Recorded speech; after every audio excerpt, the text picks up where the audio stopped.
வணக்கம் அன்பர்களே, வாங்க நாம இன்னைக்கு வடகறி எப்படி செய்யலான்னு பார்க்கலாம். வடகறியில நிறைய விதமான வகைகள் இருக்கு. இதுலயே விதவிதமான வகையில செய்யலாம். அதுல நான் ஒரு வகையை எப்படி செய்யறதுன்னு உங்களுக்கு சொல்றேன். அதுக்கு நீங்க என்ன பண்ணுங்கன்னா, கடலைப்பருப்பு, நான் 1/2 கப் கடலைப்பருப்பு எடுத்திருக்கேன். இந்த கடலைப்பருப்பை நேற்று நைட்டே நான் ஊற வச்சிட்டேன். சப்போஸ் நீங்க ஊற வைக்க மறந்துட்டா கூட அதை நீங்க காலையில சுடுதண்ணியில அந்த எவ்வளவு வேணுமோ அந்த குவான்டிட்டி எடுத்து ஒரு 2 ஹவர் ஊற போட்டீங்கன்னா பருப்பு ஊறிடும். நான் முன்னாள் நைட்டே அதை ஊற போட்டு இப்போ அலம்பி எடுத்துக்கிட்டேன். அதுல நான் என்ன பண்றேன்னா, 3 பல் பூண்டு, அதுல நான் ஒரு சின்ன துண்டு இஞ்சி, 2 வரமிளகாய், ஒரு அன்னாசி மொட்டு, 2 லவங்கம், 1 ஸ்பூன் சோம்பு, ஒரு பட்டை.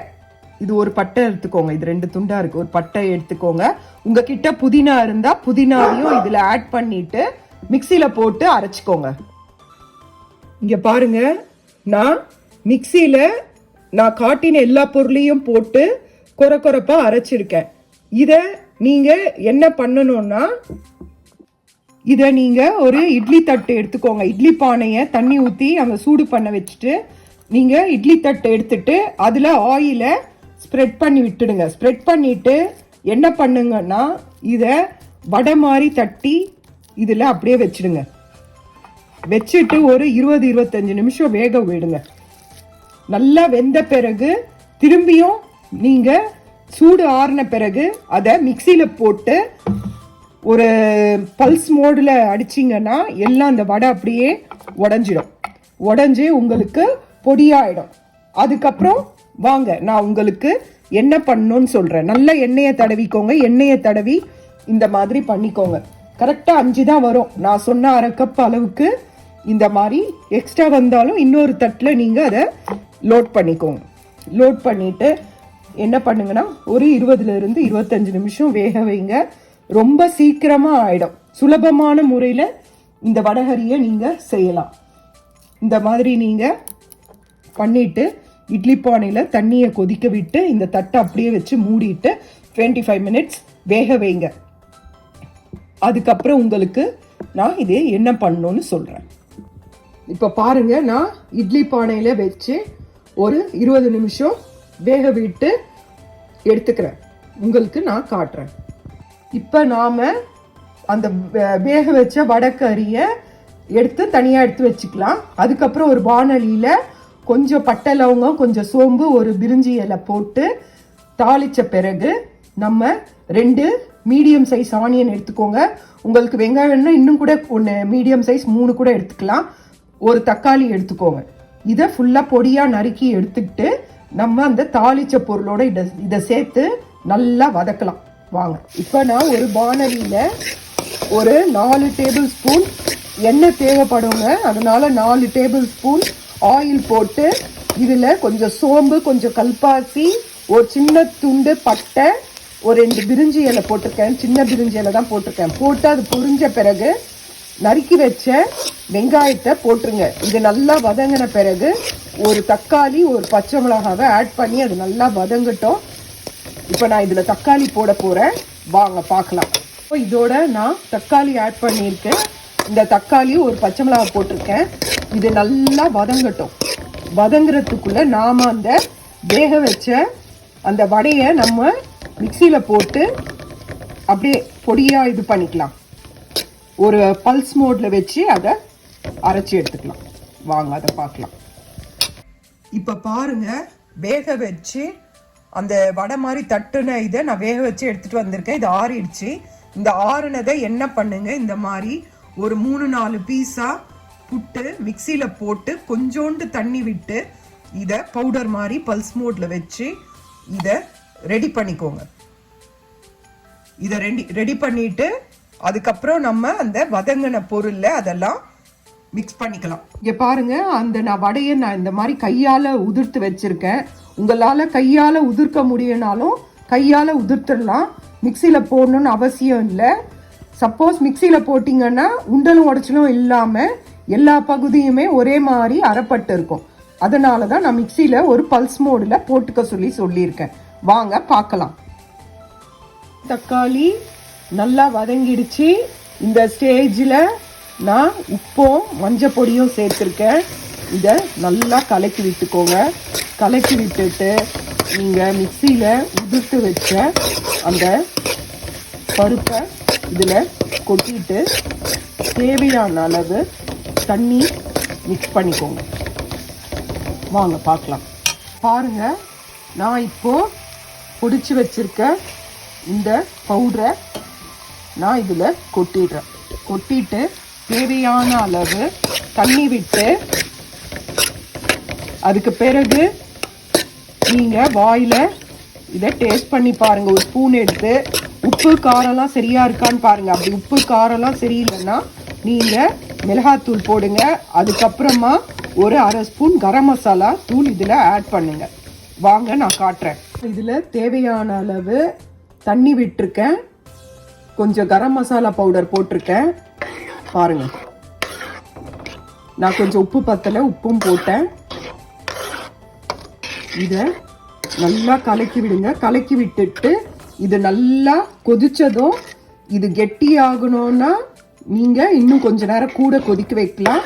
கொஞ்சம் தண்ணியாக வேணும்னா உங்களுக்கு ஏற்ற மாதிரி அந்த பக்குவத்தில் இதை நிறுத்திக்கலாம். ஏன்னா ஆல்ரெடி அந்த பருப்பெல்லாம் இட்லி பாத்திரத்தில் வேக வச்சு எடுத்துட்டீங்க. அதனால் இது ரொம்ப வேகணும்லாம் கிடையாது. வெங்காயம் தக்காளியும் நல்லா வதக்கிட்டீங்க. அதனால் ஒரு 2-3 கொதி வந்தோடனே நீங்கள் இதை இறக்கிடலாம்.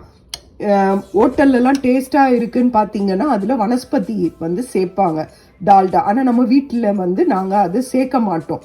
விருப்பம் இருந்தால் ஒரு டேபிள் ஸ்பூன் டால்டாவை காய்ச்சி இதில் விட்டிங்கனாலும் சூப்பர் டேஸ்ட்டாக இருக்கும். இது செஞ்சு பாருங்கள். இதில் மேலே உங்களுக்கு புதினா தழை இருந்தால் கூட சின்னதாக பொடியாக நறுக்கி இதில் போடலாம். ரொம்ப டேஸ்ட்டாக இருக்கும். அதே சமயம் உங்களுக்கு கூட கொஞ்சம் காரம் ரொம்ப குறைவாக தான் இருக்குது. உங்களுக்கு இன்னும் கொஞ்சம் காரம் வேணும்னா இன்னும் ஒரு வரமிளகாவை நீங்கள் அரைக்கும் போது ஆட் பண்ணிக்கோங்க.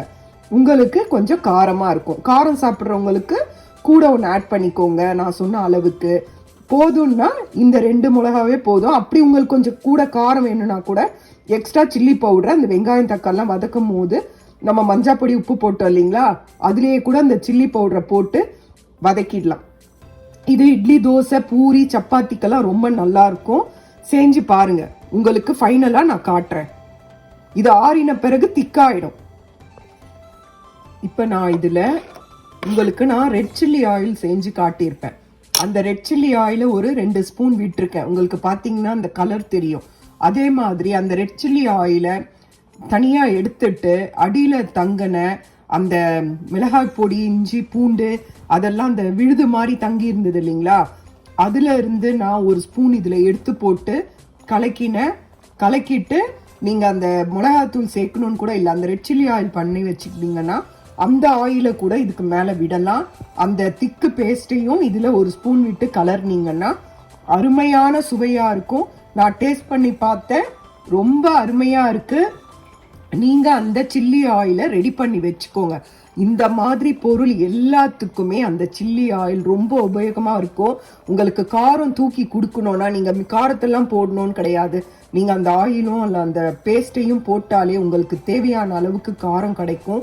அதனால் எந்த ஒரு பொருளையுமே காரம் இழுக்கலை அந்த மாதிரி இருந்துச்சுன்னா நீங்கள் இந்த பொருளை யூஸ் பண்ணி பாருங்கள். சூப்பராக இருக்கும், செம டேஸ்ட்டாக இருக்குது.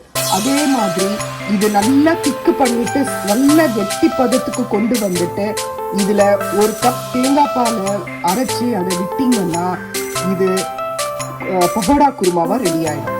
பகோடா அதை நம்ம வடையாக தட்டியிருக்கோம்.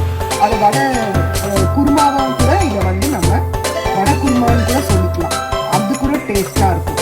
நீங்கள் செஞ்சு பாருங்கள். இது முதல்ல செய்யுங்க, இதே மாதிரி செய்யுங்க, குறைஞ்ச அளவுலே செய்யுங்க, அருமையாக இருக்கும். அதே மாதிரி உங்களுக்கு ஒரு நாள் தேங்காய் பாலும் எடுத்து பண்ணி பாருங்க, ரொம்ப சுவையாக இருக்கும்.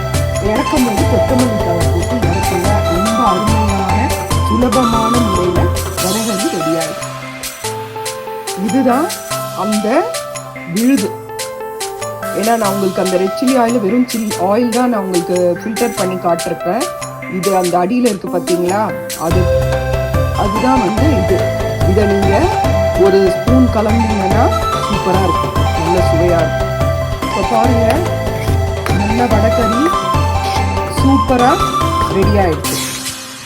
நல்லா டேஸ்டா இருக்கு. நீங்க செஞ்சு பாருங்க. நீங்க இது நைட்டு ஈவினிங் 2 வேளை எந்த டைம் வேணாலும் செஞ்சு இது சாப்பிடக்கூடிய பொருள். அதேதான். இதுல தேங்காய் பால் அரைச்சி விட்டோன்னா இது வடகறி குருமா. ரொம்ப அதுவுமே செமையா இருக்கும். நீங்க இட்லிக்கெல்லாம் டேஸ்ட் பண்ணி பாருங்க.